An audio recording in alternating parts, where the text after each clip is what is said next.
ટુકડી રે આવી નાનકડી દીકરી ન બસતી જેને ઉજાડ કર્યો અને એને તમારી તાળીઓ ઓછી પડે છે આવી દીકરીના પરિવાર વાળા ખૂબ સરસ ભાવથી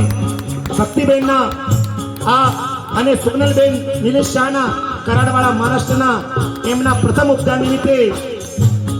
શ્રી ગિરિરાજ પરિવાર કરાડવાળા હસ્તે સૌભાગ્યવતી સંધ્યાબેન પ્રમોદભાઈ શાહ પરિવાર કરાડવાળા સંભવનાથ ગ્રહ મંદિર વાળા કરાડ મહારાષ્ટ્ર 1,08,000 ઓરી હો પારી વડા તું કાલે ઓરી જાજે રે મારી હાટુ રહી જાન આજ મારી લાડ તેરે મારી મીઠો કડી રે દીકરી